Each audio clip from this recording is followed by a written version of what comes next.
Hey guys, this is KSB with Tape, and today you join me for episode 46 of KSB Road to Exploration. And today we start where we left off on Minmus, where I was taking the final tourists to their final destination so that we can take them home and finally get all of that money. Because I think there's been 3 or 4 episodes now of, well, a large amount of the kind of around Kerbal stuff being just taking the tourists where they want to go. But that's a good mission. It's paid well, you know, it's allowed me to go to some places again and scoop up some science and cause some pretty serious damage to the Thor 1 lander, if you remember from a couple of episodes ago. That'll be fixed today, hopefully. I'm just going to take a sip of coffee, and I may periodically be taking a sip of coffee throughout the episode because I have a full cup of coffee and I don't want it to go cold. So yeah. So anyway, we're doing our standard thing of rendezvousing with the fuel tank so that we can go home and then docking and heading home. Yeah, Red Origin 3, still a very useful spacecraft. I mean, that's how, you can imagine how many launches of how many things I would have had to do if I had indeed not made a reusable spacecraft like this. I mean, it's been used on so many missions, and yeah, obviously I have to ship up the fuel, but the nice thing about that is I don't have to pay for engines, and also I get all of that back. Like, usually you just burn up most of a lander, but I think in KSB hard mode, you really got to think about reusability. So yeah, we're just going to go. I'm not planning the maneuver. I'm in the right place. I know roughly what I'm doing. Very roughly. As will become clearer in the episode of how rough the knowing of what I am doing is. Anyway, before I try and figure out how to reconstruct that sentence, we need to just do this quick inclination change. It always seems like when I leave Minmus, I'm in a really annoying position relative to my inclination, to my ascending node. That might just be the nature of Minmus, I'm not entirely sure. But yeah, we're just going to pull our periapsis in and then do the rest of the plane change later, because this has so much Delta B extra after a mission to Minmus, which is just great. But obviously, because it has to slow down to meet with the station, that's why it needs kind of so much fuel. But yeah, this is going to be pretty good. We're going to complete, obviously, all of these missions, and we'll be able to load all of these tourists onto the Aries 3, which is my Dragon 2-like spacecraft, along with the Kerbal we rescued, and I think probably maybe a pilot and Jebediah, because he was on the moon for a while. And we really should take all those moon people home at some point for inspection. But right now, they're stuck on Hermes. Which is still a pretty big station, so it's probably pretty nice being stuck on Hermes. And we're going to do our standard thing of slowing down. And I am going to leave this one in, actually, because I realise I always cut it out now. And I'm always like, you see this all the time. And I've realised in later episodes you don't see this all the time, how I actually rendezvous with spacecraft. And that might be interesting to some people. I mean, there's always new players to the game. So yeah. Although I did hear today that 1.2 might be the final update to KSP. And I was like, when I heard the headline, I was like, oh, yeah, that's cool. But when I was reading it, I got a little bit misty, you know. I was like, oh my god, this is an end of an era. Because, I mean, this game has... The journey it's been on is insane, and I still maintain that the best version was 0.19, because that's the one I started on, and it was amazing. Oh, and here, by the way, I was trying to slow down, but we kind of fly past because I, miscalculated a little bit, so we're just going to meet it around the other side, which takes a little bit of planning. But yeah, development might be up. It might not be entirely up. I think 1.2 is out right now. I rarely play the new versions because I'm usually doing a series locked a couple of versions back. But yeah, it might be done. And I think it is done. I mean, other than the other gas giant, I really wanted them to add. I think there's nothing else really. I mean, multiplayer, I guess. But if you've ever seen someone try and play dark multiplayer doesn't work. I mean, why do you think that collaborative warfare and Fall of Kerbal are turn-based strategy games? It's not. Well, firstly, because it wouldn't really work in real time. Because like, someone's attacking your base. Oh, I'm on the other side of the world. But also because, I mean, just multiplayer is so unstable, and I also like turn-based strategy games. Although I do go second in Fall of Kerbal, which I feel is a disadvantage. I'm going to have a little more coffee. So yeah, you can just kind of watch how I did that maneuver into the station, and here we are, just rendezvousing with this. But yeah, 1.2, end of development, question mark?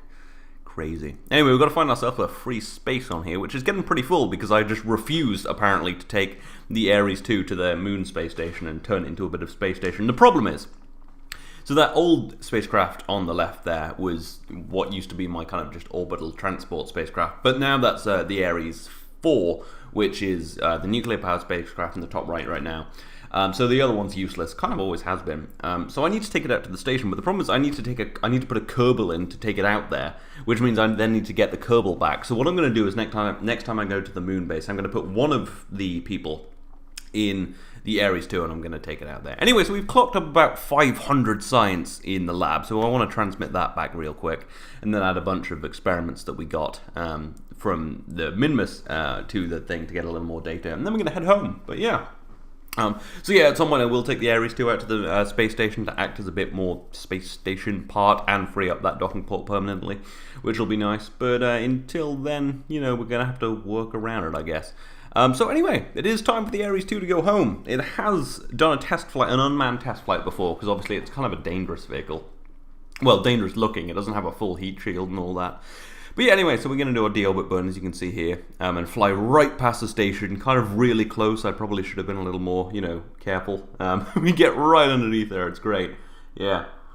Then we just got to go all the way around, and we'll watch the whole descent of this, because it is a new spacecraft. Yes, we've seen the descent before, but there are 7 Kerbals in here right now.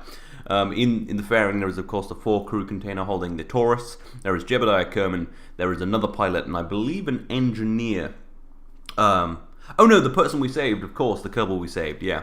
So anyway, I'm just doing a little bit of burning the engines to try and get myself a little closer to the KFC. I'm not going to land on dry land right now, unintentionally. I would have liked to land right at the KFC, but I slightly overdid it, and we're going to land in the water off the side. But that's fine. This does have landing legs, but the landing legs aren't really, don't go far enough down yet, which is kind of annoying. But yeah, anyway, so we're going to try and land this on engines, but as we come down, you'll kind of see that my fuel is draining quite quickly. We do have the thrust-to-weight ratio if I'm careful, but my fuel drains a little too much, so I'm not going to risk it. I'm going to pull the chutes, and I'm going to land on chutes, which I think is probably how I'm going to do most of these, because landing propulsively on an atmospheric planet is quite difficult, especially when you only have a thrust-to-weight ratio of about 1.2. It is quite difficult. Anyway, we land nicely, and we get our Kerbals out, and we complete all of these people's missions. We get all of that reputation, that sweet, sweet reputation, and we get 60 grand, lots of money, you can see it all there, and obviously the 34,000 for bringing back the Kerbal we saved, which is rather great.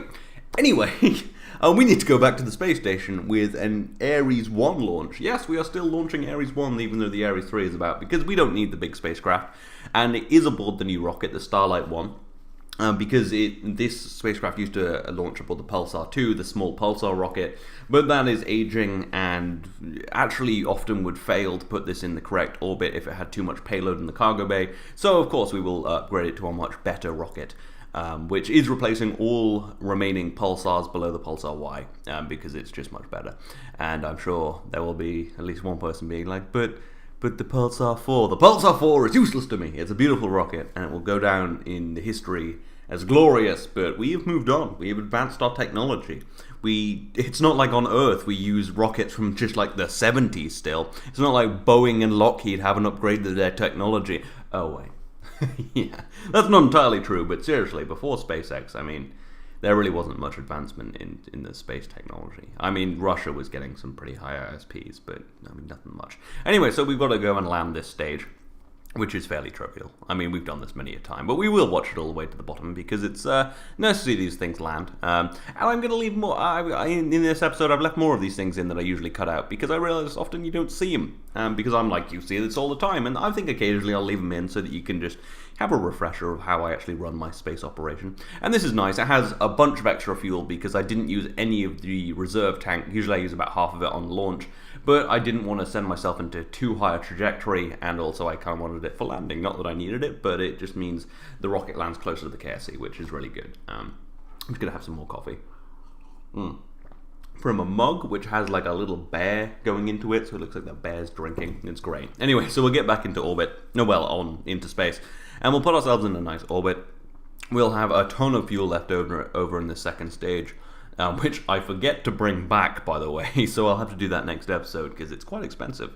Totally forgot to bring this back, which was super dumb of me, because I often forget, because I'm so used to launching my SSTO now, the Pulsar Y, the giant rocket, which is an SSTO, because I'm awesome, and because KSP is a small system. Anyways, after planning myself my little maneuver, we're just going to kind of head on out there. We've got to do a little bit of a little bit of an inclination change and a tweak so that we get closer to the space station, so that we will encounter the space station even, which we do pretty well, and then we'll just go and move in. And yeah, again, leaving this in just so you can see it again. You see how I do these things. It's all fairly simple. I won't, be leaving these in future episodes, but I thought, just occasionally.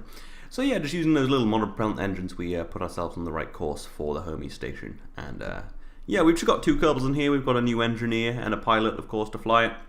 And we're going to replace one of the engineers on the moon base.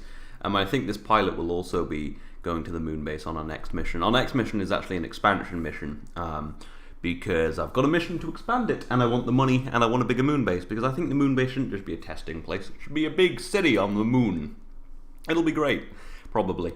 I should also set up mining operations. I should really make a to-do list for this kind of stuff.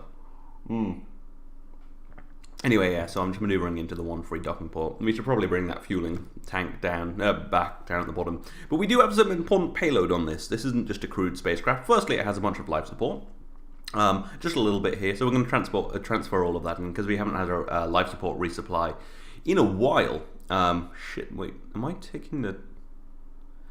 Oh, no, I was taking the waste out. Anyway, so after doing all of that, I thought I was taking the food out of the space station.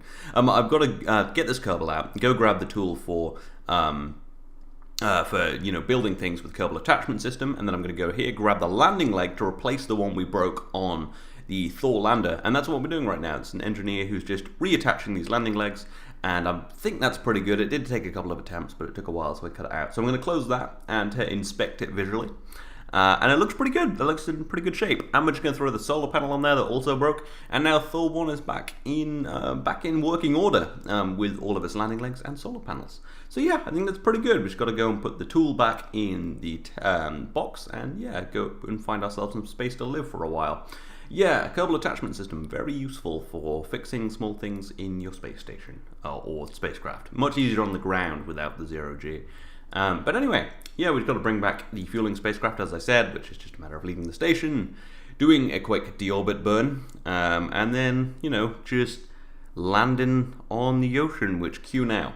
Hopefully the ocean. No, it lands on land, but that's fine. Anyway, so we land that on land, and here we are on Gilly again. We've taken on a mission just to send some data back from the surface of Gilly, and we have a probe sitting there, which was originally an orbiter, but is now a lander.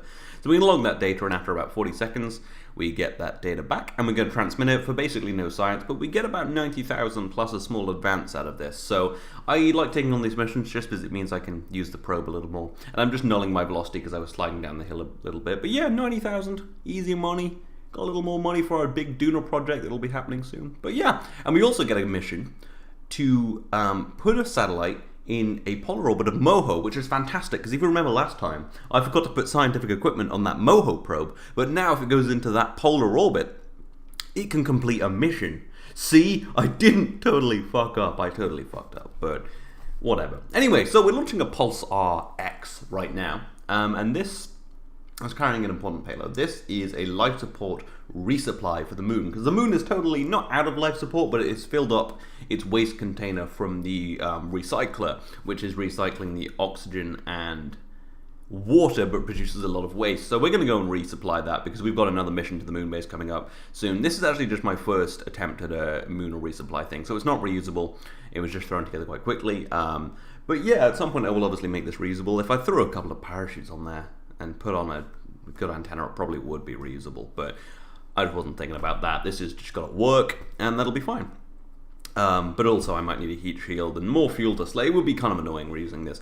But yeah, so we're going to head out to the moon and just kind of put our setup, just land next to the moon base, so when the Kerbals get there, they can reattach everything, and everything will be fantastic, and they'll have life support, which is just this big container. And this will stay on the moon for a while, because it has a ton of life support. So, I mean, it'll be there for ages anyway, and it only cost me about 12,000 funds, so I didn't even really bother using it. Anyway, so I'm just deactivating all these engines. I don't use an action group for this, because I haven't unlocked action groups, because I don't have the top level VAB yet, because I just don't need it. And we do our deorbit burn, and then just land on the ocean. We land a little fast, because it just sometimes lands fast, I guess. Pull the chutes, and then obviously just kind of, when they pull, we fire up the engine just before the ocean and land gently on the ocean, getting this back for about 50,000 funds, which is quite important because it's very expensive. And then we just go back to orbit, and we've got to head to the moon because, well, we need some life support out there. Yeah, this is just a very simple, very cheap rocket. Very cheap vehicle. And yeah. But yeah, I do want to be doing more moon things. Including going and exploring the northern basin of the moon, which is just above the crater my base is in, but it is a very long drive. Now, I can do that. Last time I have done a 20 kilometer one way and 40 kilometer both ways drive, but it'll be more like, I think, 200 kilometers in total to get out of this crater. And I would have loved to live stream it, but my internet connection is far too bad to do that right now, so that totally sucks. I don't really know how to. I'm just probably not going to get better internet. Annoying texture glitch, just a bit of a reload. That's fine. But I've started uploading my videos at university where my upload rate is 200 megabits, whereas here at my house it's one megabit. It takes like a day to upload stuff. It's bullshit. Anyway, so yeah, but maybe I'll do that at some point, or maybe I'll just kind of sort of do it and just use Vessel Mover to get to the edge of the crater. But nah, that's no achievement. And it'll help me prepare for long journeys on Duna, because I would like to do a big Duna voyage. Maybe I'll simulate a Martian thing. Maybe I'll totally accidentally leave someone on Duna. I might orchestrate my whole mission around doing just a Martian style thing. That'll get a lot of views. I should do that. I actually do have the Duna spacecraft pretty much designed now. So I may be launching that quite soon, just to kind of get it up and running, you know. Could be pretty cool. Anyway, I'm going to have a little more coffee because it will go cold quite quickly from now. That's not very good. Anyway, so just putting myself on course in the moon base. Standard thing, just try and land pretty close.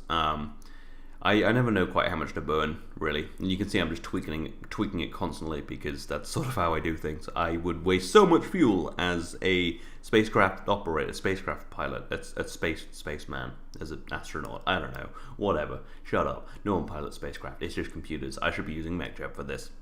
But anyway, I decided to use the targeting computer to try and land close, but I end up just from pure habit landing right on what I think is the rover, but it turns out just to be a small decoupler, so that would have been perfect, but then I'm like, oh no, that must be the rover, even though I can't see it right now. So I ended up just trying to land by the side of the life support module, which is actually a much better place to land.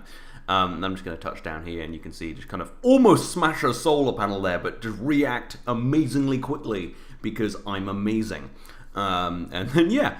Anyway, Dres probe. Yes, the Dres probe doesn't have enough solar panels to support the antenna. Yes, it has now gone too far from the sun, and you can see it has run out of electric charge. I tried a bunch of things, trying to reorientate the solar panels and decouple the boost stage so that we can get a better view, but we just couldn't. I do get 30,000 for, being the first to fly, or getting a world first of flying by Dres, but this mission has failed, which also means my dual mission will fail, which is bad, because that's going to take a while to get there, and it's just going to fail. But anyway, I do manage to just fly over Dres, and with a little bit of glitching, I do get the engines fired up. Now, I didn't get them fired up, not quick enough to, get me into orbit, but I thought I'd try. But yeah, I'm sad about this. This was a great mission. I was going to go land on Dres with the first buzzard probe, the first ever buzzard probe to launch, the first ever thing that was going to try and land, and it fails because I underestimated how little electric charge I'd be getting out here on kind of the outer planets from, the sun, because my solar panels aren't big enough. And yeah, it means that the antenna's going to run out. I was trying to figure out if I could use a flight computer to turn off the antenna and then turn it on later. But that just wouldn't work because I can't send it an activate command without sending a deactivate command first, which would shut off my control. So yeah, we fly over Dres and get a beautiful view of it. But we have failed. Yes, this is a failure of a mission. It is very depressing. This is just going to be a glorious mission. And it means the dual mission is also bound for failure. But there is a dual window in 40 days. And 50 days maybe, and an ELU window. So we will be going there. It just may take a little longer, but this series will start to speed up a little more as there are less things to do around Kerbin. So we'll see that it won't be running on for like 1,000 episodes. Although I do love this series, so I could probably do 1,000 episodes of it. But anyway, yes, we have failed. Very sad. But when we launch on X-Rocket, we actually do get about $6,000 for leaving Dres, so that's great. But anyway, the final part of this mission is very routine. The final part of this episode is very routine. just a refueling mission. Because obviously we're going to go back to the moon base and do some cool stuff, so we're going to need some fuel, and that's what this is. But yes, this episode has, well, mostly just been kind of completing a bunch of big contracts, you know, failing at Dres. That was going to be the main part of the video, actually, but sadly that failed. But yeah, I think in the next few episodes I may actually start my Duna preparations. I've been talking about it for a long time, but I keep redesigning my spacecraft, because the first one I designed was very just frightfully boring, the kind of thing NASA would build. Oh, burn! But yeah, the kind of thing I've built before, frightfully boring. And then SpaceX came out with their thing, and I was like, I kind of want to do that, but it's totally not what I have in mind for my Duna mission, so that won't work for me. And also, I guess I could install KW rocketry and have 5-meter rockets. Maybe I'll do that at some point, just transport hundreds of Kerbals everywhere. But I do have a plan in mind. It's a nice looking vehicle. It's got a little bit of artificial gravity worked in there. It's got some interesting fuel placement, some interesting systems. It's not quite finished, but it should be. And the base I've got in mind is really cool. It's going to land all in one, hopefully. Hopefully not land in pieces. But yeah, that's pretty cool. So anyway, we get this into orbit and we dock it to the station. And then it's just a matter of reusing, well, bringing back the booster. And here we are, just landing. I get really close to the KSC this time, and it'll land on land and probably fall over, but that's fine because the parachutes always stop it, so it's always safe. I would have loved to land on the pad one day. That is my main task for this series, land on the pad. But anyway, this is the end of the episode, and I hope you have enjoyed it because, well, I do like, do love this series still, and it will be speeding up a little more because I have realized it has been a little slow recently. But yeah, I think it should be pretty good. Anyway, so as I said, I hope you've enjoyed this, and if you'd like to go check out a couple more videos, there is my latest episode of Fall of Kerbal. The next one will be coming out on Saturday, in which I do some awesome things. Start laying down some strategy for taking down the Beardy Penguin and the Cruolans. And then there is my latest episode of Spore, in which I decide that my mission is to go to the center of the galaxy, because building a colony just sounds very long and laborious. So anyway, and there are also links to my Twitter, Twitch, and Patreon in the description, if you're interested. But as always, I hope you've enjoyed this, and I will see you next time.